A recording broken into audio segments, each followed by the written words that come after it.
Good evening, everybody. My name's Kristen Fletcher. I'm the Engagement and Programs Manager here at the Haley Public Library.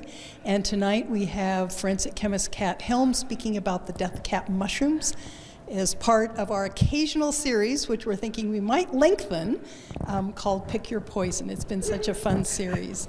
So before I formally introduce her, I just want to say that this is our third in-person talk. I'm pretty excited about it. We're here live. We're able to live stream on our YouTube channel, which is pretty exciting. And as we've been doing the last 2 years with COVID, we're recording video and posting it to our website. So you can watch this again if you'd like. And I would like to take just a moment to again thank John Plummer of Plummer Productions, who has helped us with the gear and advice, and seems like endless days of training me, because this is not my area of expertise. So thank you, John. I want to tell you about a couple of classes that we have coming up. On Thursday the 14th, right here, we have Springing into Your Garden with Amy Matthias and Manuel Gaudreau from 5B Resilience Gardens. It is an introduction to cool season gardening in the Wood River Valley. This is the second of 3 parts, and we are delighted that we're going to be simultaneously translating this into Spanish. So the handout will be in Spanish. There'll be somebody here who can do that miraculous thing of simultaneous translation. It won't go onto our YouTube channel, but people who are here will be able to wear a headset and hear that in their native language. And then on Thursday the 21st, as part of our Earth Day celebration, we have Dr. Lynn Kinter, who is the program botanist for Idaho Department of Fish and Game, and she's going to do a presentation entitled, "It's All About You." So she's going to bring examples of the beautiful but deadly yew bush and other lookalikes, so that this is the season to be sure that you know what you've got or you don't have and dig it up. So we were thinking about offering this talk in the winter, but now's the time to dig it up and get rid of it. So for people who sign up for our talks, they will immediately receive the link to the talk, to the video of the talk, and also any resources that Kat mentions tonight. So that's one good reason for signing up in advance. So I always like to feature a book that we have in our collections, and this time the book is entitled Entangled Life: How Fungi Make Our Worlds, Change Our Minds, and Shape Our Futures by Merlin Sheldrake.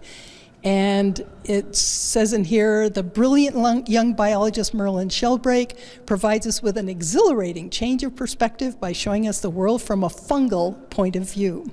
So it's a wonderful book. It comes highly recommended by our speaker tonight. It's at the library. You can check it out. So without further ado, I would like to introduce you to Cat Helms. Cat has a Bachelor of Science degrees in psychology from Vanderbilt University. In addition, she has a bachelor's degree in forensic chemistry from Virginia Commonwealth University, where she served as forensic toxicology laboratory manager. In 2008, she received a Master of Science degree in molecular medicine from the University of Virginia in Charlottesville. She also has significant experience as a science and math tutor and currently owns Math Does Science, which provides local academic support and study strategies in math and science to middle and high school students. So without further ado, please join me in welcoming Cat Helms. Thank you so much, Cat. Thank you. Hello. It's so exciting to be live, and I've got some folks here, which is really exciting because it's usually just me with my dogs, and we're in my office, and it's kind of lame. So it's a lot of fun to be able to actually talk to people in person, and I want to thank Kristen for taking a chance on such a strange lecture series. I know it's a bit out of the box, but hopefully everyone's been enjoying it and learning some interesting and exciting things about poison. So this particular topic was the viewer choice. So we threw out a survey to see what people wanted to learn about, gave a couple different options, and Ta-da! The death cap mushroom was the winner, a bit by a landslide. I was sort of sad because I kind of wanted to do radiation, but this one was definitely the top choice. So I'm excited to talk about it today. So today it is Amatoxin, the fatal fungus. A friend of mine thought another fun byline would be death cap for cutie in reference to the band, but I wasn't sure how many people would really get the reference, so I went with the fatal fungus. So yeah, so thanks everyone for coming, and I hope that you enjoy it. Please interrupt with questions along the way if you have any, and I will do my best to answer them. So a bit of a caveat, I was talking to some of the folks here in the library, and this is a topic I didn't know a whole lot about. So I had to do a fair amount of research. I read Entangled Life. Oh, it's back there. And I also read a bunch of research papers and newspaper articles to try and become an expert in short amount of time on this particular topic. So I will do my best with questions, but forgive me if I'm a little bit slow on the answers there. So without further ado, the fatal fungus. So Amanita phalloides, that's a tough one for me, but it's also called the death cap or the deadly agaric. Another species in that genus, the Amanita genus, is Amanita verna, which is also called the destroying angel, which just has to be one of the coolest names for a fungus I have ever heard in my life. And that's a picture of it, and you can see the not so subtle skull in the picture there. So that kind of gives you an idea of what we're moving into. The genus Amanita has the deadliest species of mushrooms on the planet.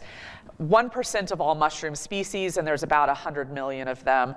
Only 1% of them is truly deadly. Many are toxic. Only about 20% are actually edible. So you have to be very careful when you identify mushrooms, and we're going to talk about how to identify this particular one. But residents of Idaho, don't fret. This does not grow here yet. Put a little asterisk on that. All right, so moving on. So most of us, when we think of mushrooms, we actually think of the fruiting body, laser pointer, this guy here, right? This is what you see that's growing out of the ground or off of a tree, things like that.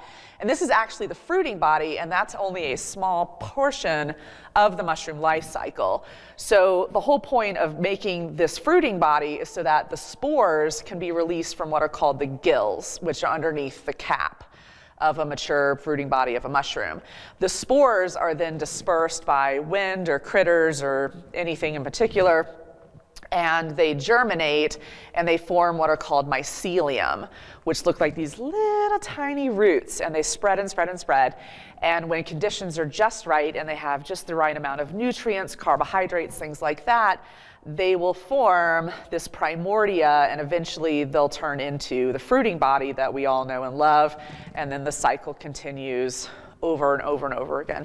So this is the life cycle of just about every mushroom on the planet, and Amanita is no different. Are you saying fruity like orange? Fruiting. What is it? Fruiting. So Fruiting. It's a fruiting body. You're welcome. I know I should drink more water. I should hydrate. No, it's just my ears. With that, it's a combo. So the Amanita, the cap, which, the cap, is also called the pileus. It's 5 to 15 centimeters in diameter, and when it's young, it's very conical, this shape here, and as the mushroom matures, it flattens out on the top. The surface color can be just about anything, but most of the phalloides are an olive green or a yellow green, but a lot of them can be just pure white. The gills, these guys here, also called the lamellae, are white. The stem is white. This bulbous base is also called a vulva. This is a very unique identifying feature of the Amanita genus.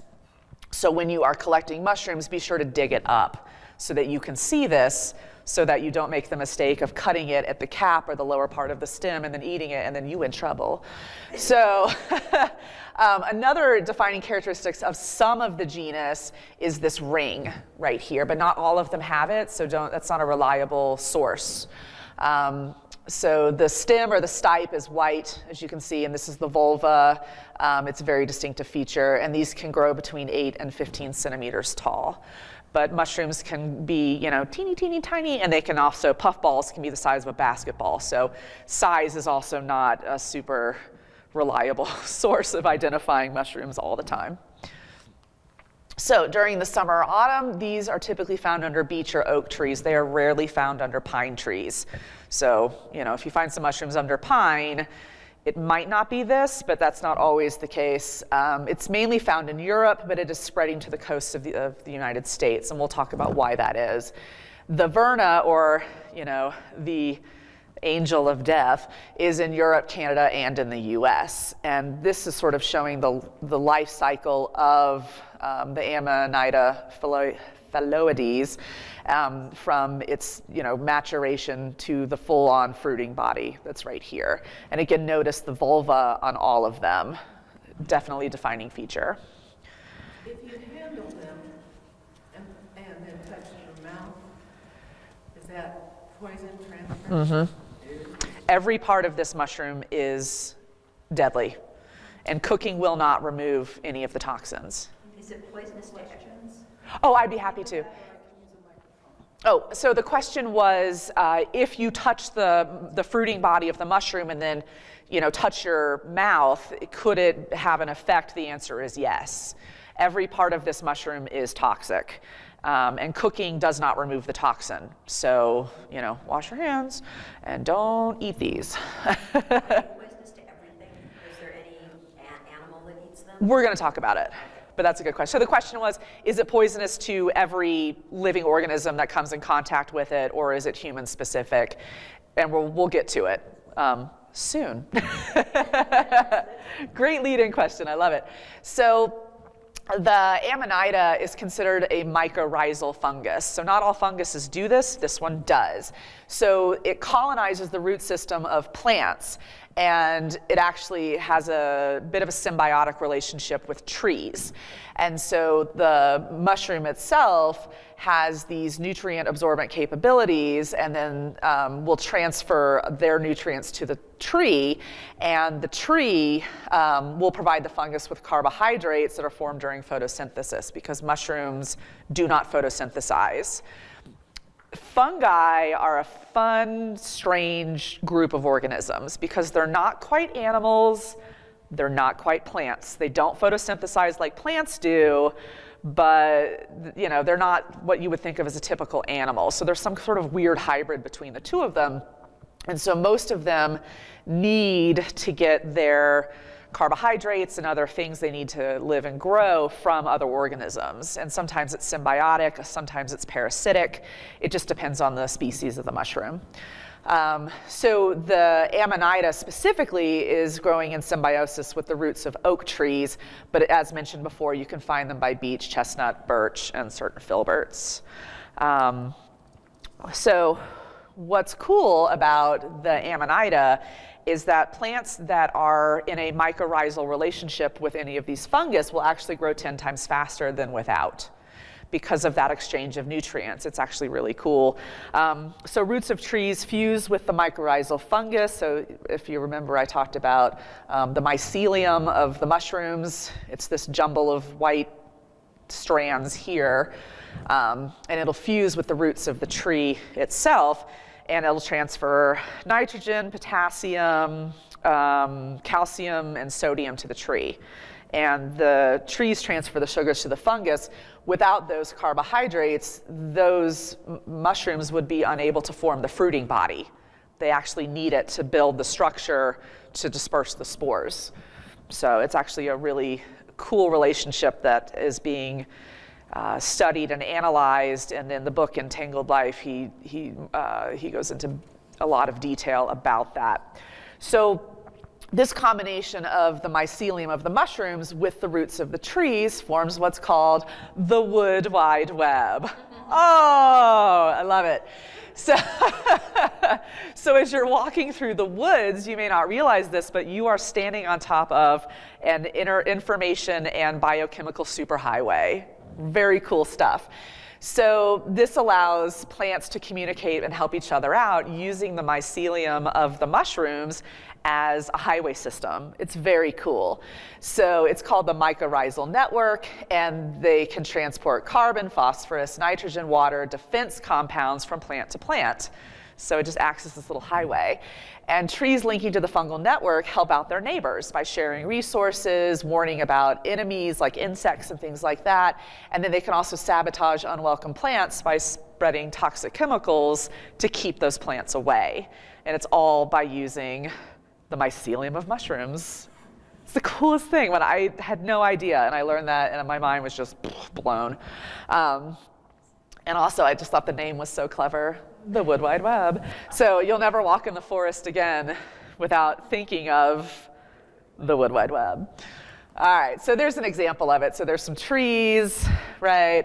And their roots are connected to each other using this mycelium or mycorrhizal network. So it's really cool stuff.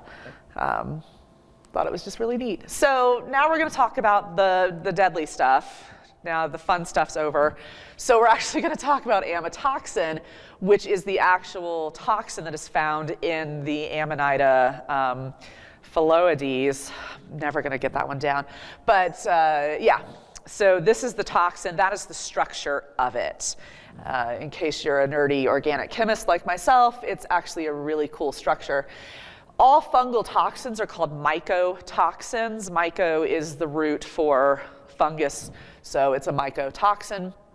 There are several that Amanita produces, such as phalloidin and alpha amanitin, but the amatoxin, this is the big boy right here. All parts of the mushroom are poisonous, so, you know, pickers beware. All right, so amatoxins are among the most potent fungal toxins known to man. The LD50, and those of you who've been with me this whole time know what LD50 is, but to the newcomers, I'll explain. LD50 stands for the lethal dose of 50% of a sample population. So if you give this toxin to 100 rabbits in a certain dose, the amount that the LD50 is the amount of toxin that would kill 50% of your test population. And it's 0.1 milligrams per kilogram, which is about one mushroom.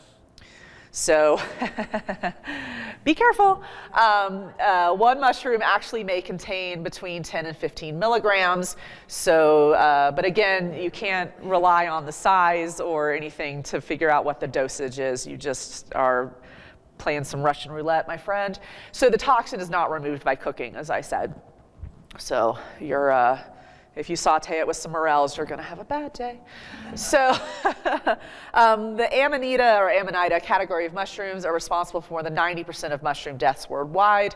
Mainly in Europe and in Australia is where you find most of these fatal cases, just because that's where these fungus are naturally found. That's their habitat. So from 1971 to 1980 in Europe, 205 cases with 22.4% mortality. Children have a much higher mortality rate. And we'll kind of explore why that's the case, why this toxin attacks, what it does, and why it's so dangerous. If you go untreated, it is 50% across adult populations, and it's less than 5% if treated with intensive care. Put an asterisk at that.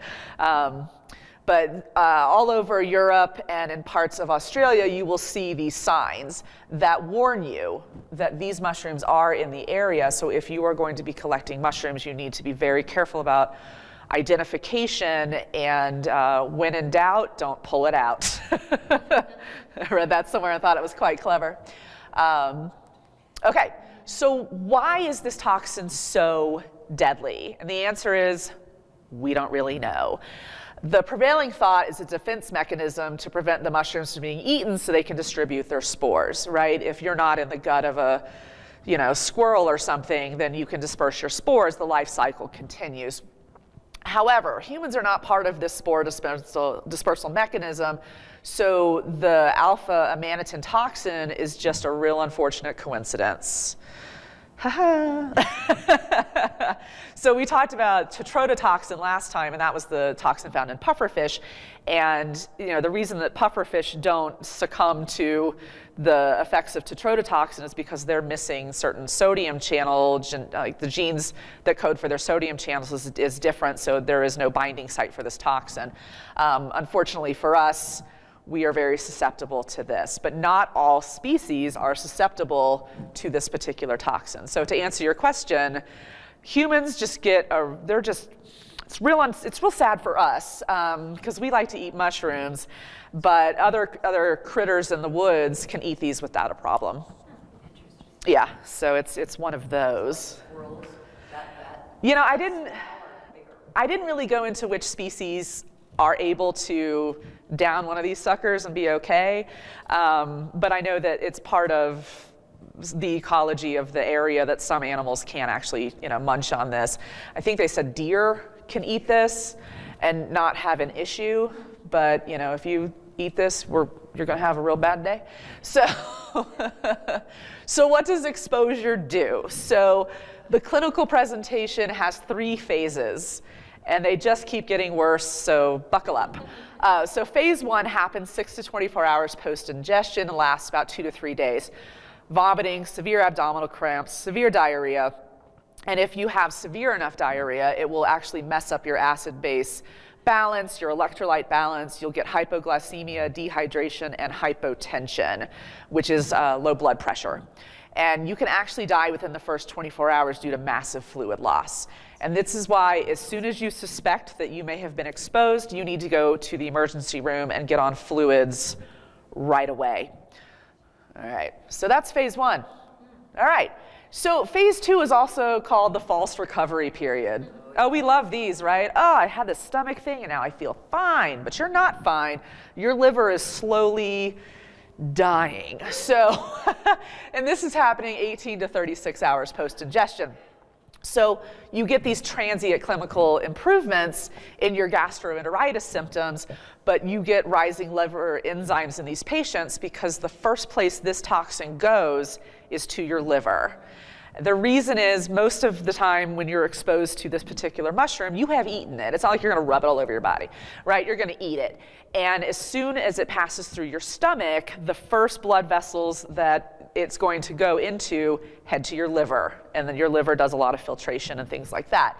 So that's why the first real clinical sign that you are going to be in big, big trouble is a rising in your liver enzymes because your liver is slowly starting to die.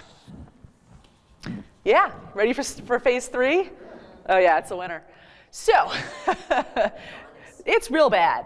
So 2 to 4 days post-ingestion, you will have jaundice, which means that you look like a lemon because your liver enzymes are out of this world, and so you turn yellow, including your eyes. Hyperbilirubinemia, it's a tough one. So you are getting an increase in your bilirubin. You have coagulopathy, which means you are having a very difficult time having your blood to clot. You get hypoglycemia, which is lower blood sugar. You get acidosis, which is the acid-base balance in your blood is leaning towards acidity, and anytime your blood pH is out of range, you are in trouble. You get hepatic encephalopathy, and so that's when you get your liver is basically starting to die, and eventually you'll go into multi-system organ failure, you'll go into convulsions, and death is usually 6 to 16 days post-ingestion. It's awful. And immediate medical treatment is really the only way to go. So why does this happen? Why? The reason is that amatoxins cause liver and kidney damage. It hits your liver first. Eventually it gets to your kidneys. So alpha amanitin binds to DNA-dependent RNA polymerase II and prevents transcription. Okay, so everyone's having flashbacks to high school bio. I'm aware. So in every one of your cells, in order to make protein, and protein makes your cells, do what cells do and stay alive, you need this very particular enzyme called RNA polymerase II. So This is an enzyme that is necessary when you're doing transcription. And transcription is the process of going from DNA to RNA so that you can actually build some proteins. So if you don't have this enzyme working properly, you can't make protein. And if you can't make protein, your cells will die. This is what cells do. So metabolically active tissues depend on high rates of protein synthesis and are disproportionately affected. So tissues that require a ton of protein synthesis are your GI tract, your hepatocytes, which means the cells that are in your liver, and the proximal convoluted tubule of the kidneys. So the PCT is important for doing fluid retention and also keeping up with your acid-base balance. So if all of those things go haywire, you are in trouble. Your liver is crazy important. So you gotta have a liver, and there's a reason why it's enormous. So it produces bile, which helps carry away waste, break down fats in the small intestines. You need proteins for blood plasma, so that's why if your liver is failing, you have coagulopathy. You get production of cholesterol and special proteins, the conversion of excess glucose into glycogen, which balances your sugar balance, the regulation of blood levels of amino acids, which build protein, the process of hemoglobin for use of its iron content. It clears the blood of drugs and other poisonous substances. See how that's a problem? It regulates blood clotting and then the clearance of bilirubin. And so the reason that you turn yellow, you get that jaundice, is because of this accumulation of bilirubin.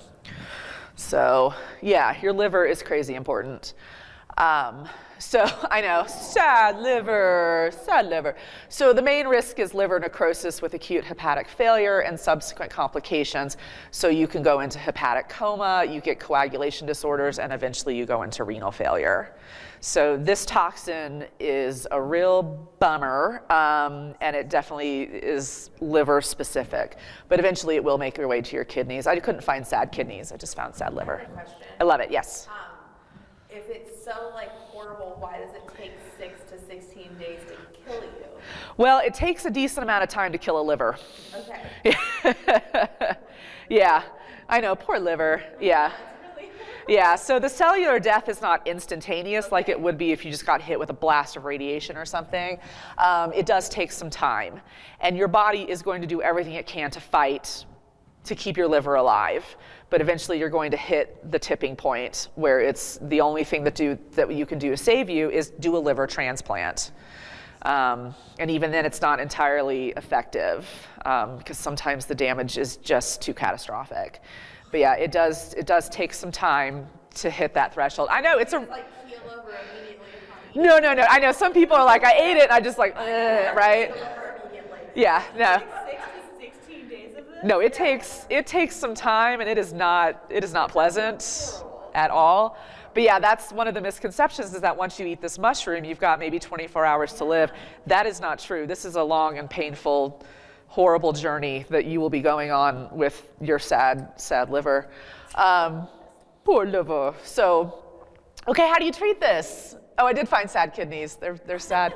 So there's no antidote. Sorry. And I feel horrible because most of the drugs and toxins and things that I talk about in this lecture series have no antidote. So one of these days we'll find one that you can treat real well. But so the best course of action is to admit someone to the ICU and manage your symptoms. So specifically rehydration, because that first 12 to 24 hours when you're losing so many fluids due to GI enteritis and diarrheal issues, the hydration issue is massively important. The correction of hypovolemia. So hypovolemia is a loss in fluid volume in your body. So you got to correct that pretty quickly. Oral activated charcoal will do its best to clear some of excess toxin from your gut. You'll have to monitor blood pressure, your central venous pressure, and urine output, again, to make sure that your acid-base balance and your fluid levels are normalized. If you go into renal failure, you will need dialysis, and eventually you will need liver transplant for hepatic failure. So there is something we can do about it now. Thanks, modern medicine. But in the past, the outlook was not good. So how do you prevent exposure? Know your mushrooms. The death cap looks very similar to the white Caesar, the puffball, the Rasula, and the Asian straw. One of these is a death cap.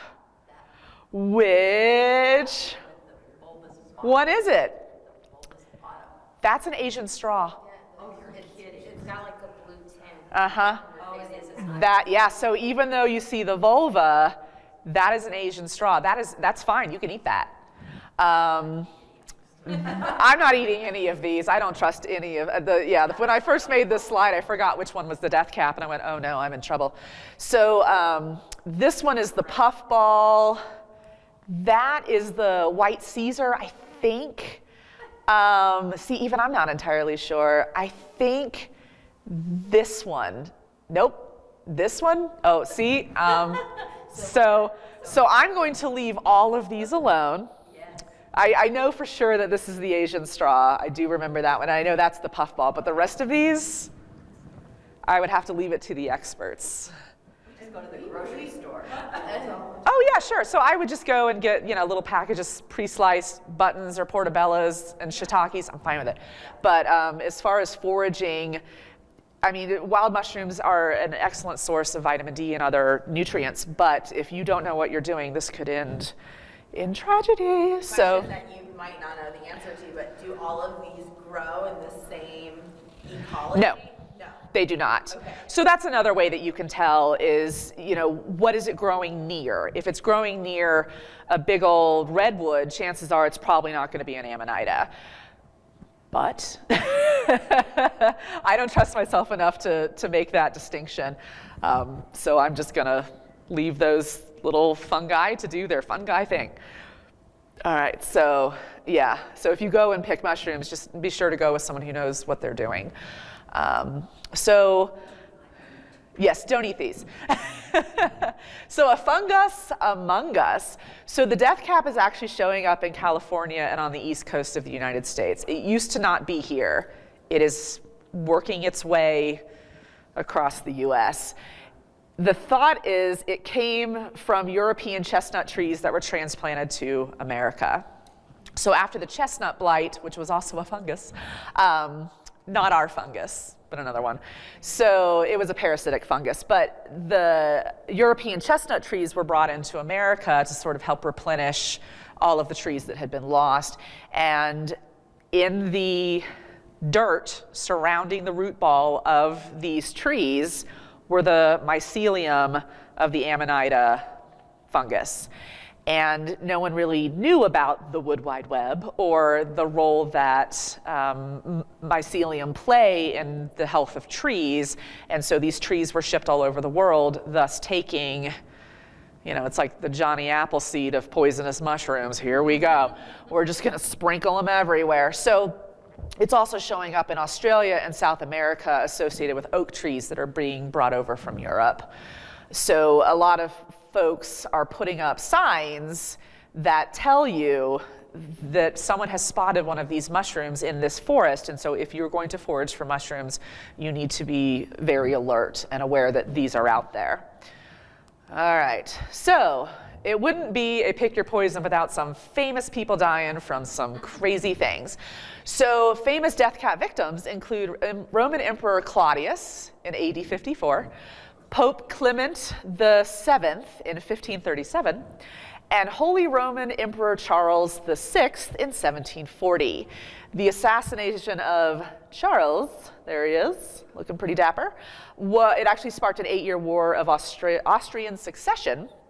And Voltaire wrote of the incident, "This plate of champignons changed the destiny of Europe." I'm not entirely sure. But he was served a plate that had some mushrooms on it. And as you imagine, it ended pretty badly for him. So Assassinations too, or just accidental mushroom use? I believe these were all assassinations. So yes, because it wouldn't be a pick your poison unless we had assassination attempts by deadly toxins. That's always, or some strange story that goes with it. But yes, the most famous one is Charles VI. Okay, So death cap in the US, Northern California, 2017. 14 people were poisoned. They all survived, but 3 required liver transplants, and a toddler suffered from permanent brain damage. So this is all part of those mushrooms hitchhiking over in the root balls of plants, and people putting them in their yards or putting them out in the landscape, and the next thing you know, you've got populations of these mushrooms. That I kind of flew through that lecture, sorry. I also read about several deaths in Australia because the death cap is hitchhiking over on trees on the Australian coast, and there is a large Japanese population on Western Australia. And as we saw earlier, the Asian straw mushroom looks real similar to the death cap. And so there was a family that was foraging for mushrooms, and they picked Amanita thinking that it was the Asian straw mushroom. And unfortunately, 4 of those people did not make it. So we always like to end with a poison helpline. So if you suspect that you have eaten one of these mushrooms, please call the poison helpline and seek emergency medical treatment. Most animals, like your dogs and cats, typically don't eat mushrooms. They just know that that's not going to be tasty, delicious treats. But if you need to call the pet poison hotline, that's the number for it, and also the website. And then these are my resources. So if you would like to get some more information about Amatoxin or the poisoning and drug overdose, that's always a real fun read. Or Entangled Life, How Fungi Make Our Worlds, Change Our Minds, and Shape Our Futures by Merlin Sheldrake. That one is available at the library. And that's an interesting one because it doesn't do a deep dive into poisonous mushrooms, but it talks about the importance of the mycelium network, the wood wide web, and how scientists are using fungi to solve real world problems. Such as mimicking traffic patterns and the subway map of New York City. And I'll leave it at that, so you'll read it. That's my little teaser. Read this book. So I'll go back here. Does anyone have any questions? What kinds of mushrooms that are in our area that are poisonous? So she asked what type of mushrooms in our area are poisonous. Poisonous mushrooms. So I'm going to be honest and say I don't know. I know that this particular species of mushroom does not grow here, mainly because it's of our high altitude, and also because the preponderance of the pine, because this mushroom doesn't typically like to grow under pine trees. There's something about the needles that are deterrent to it developing a really good mycelial network. As far as poisonous mushrooms around here, I could not name any. I know that we had a lecture from Kathy Richmond from the Idaho Native Plant Society, and she does discuss more mushrooms that grow in the area, how to identify them. But honestly, I don't even know if we have poisonous mushrooms that grow here, but don't quote me on that. Please don't ever quote me on that. So yes, but that's an excellent question. I'm sure that there are resources out there if you are, searching for morels and you're like, oh, I don't know about that one. I know in Europe, most of the pharmacists are trained in mycology, and so if you collect mushrooms, you can go to a local pharmacy, and the pharmacist can actually tell you if you should chuck those or if you should fry them up with garlic. So. So you mentioned that all parts of the mushroom are poisonous. Are the spores poisonous? Could you inhale the spores? No.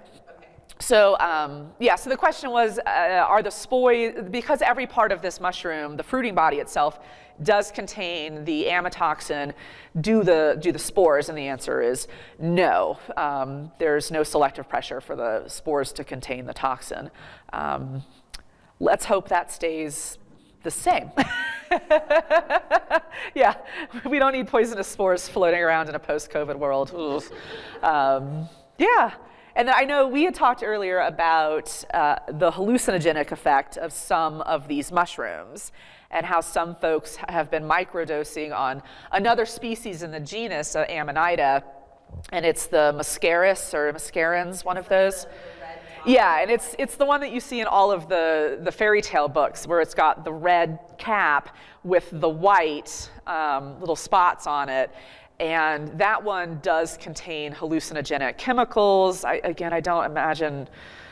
don't know why people would want to, pick one of those and shove it in their face. But, because you never know what the dosage is going to be. And so it is very risky undertaking. I mean, I get why people want to, do mushrooms, whatever. But not for me. But that particular species in this genus, yes, you can eat that one.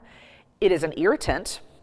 So not only will you get the hallucinogenic effects, but you will probably also get some discomforted GI effects as well.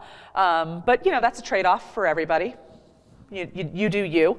Not my place to judge. I know that there has been a lot of talk recently about using psilocybin or magic mushrooms to help with trauma, especially in PTSD patients and also people with extreme depression. And so there is medical utility for those particular types of mushrooms. There's no medical utility for this one unless you're trying to, overthrow a government or something. But again, don't recommend it. So, but with all of these fruiting bodies, you don't know the level that you're ingesting. And so there's no way, unless you actually do a scientific analysis, to figure out how much psilocybin is actually in this mushroom, how much hallucinogen is actually in this mushroom. So it is a risk, but that's my spiel on that. Yeah, so, and if you choose to buy your mushroom products from folks over the internet, I just have to say buyer beware, and just, maybe keep the Poison Help hotline on speed dial on your phone if you're going to do that. So yeah, any other questions? Thank you. You're so welcome. Thank you. So happy to be here. Thank you so much, Kat. I was sitting back there chuckling the whole time. Oh, good. But I wanted to mention before anybody left, you mentioned Kathy Richmond. Yes. So her talk was for the local chapter of the Idaho Native Plant Society. If you go to YouTube, Idaho Native Plant Society, you can watch that talk. And then on May 4th, she's going to do a field trip for our chapter. 14th, thank you. It is. In my mind, I said 14th, but it didn't come out that way, so thank you. So the 14th, which is a Saturday, she actually lives in Chalice, and she is a nationally, almost internationally recognized mycologist. So she's incredibly knowledgeable, but at this point, we're thinking that the field trip is going to be at the Howard Preserve in Bellevue because of the diversity of habitat there. But as we get closer, and we'll see if if we get 2 weeks of 90-degree temperatures, we might go someplace else. So, yes, please ask her questions about the local mycological ecosystem and what's poisonous, what grows here, because like I said, I had to do a lot of research for this particular topic because it's something that I just didn't know a lot about, and it was fascinating, but I didn't really have enough time to be a nationally recognized expert in mycology. Ask me about other things, I can maybe sound smart, but that one is beyond my skill set. Yeah. So thank you all for coming tonight.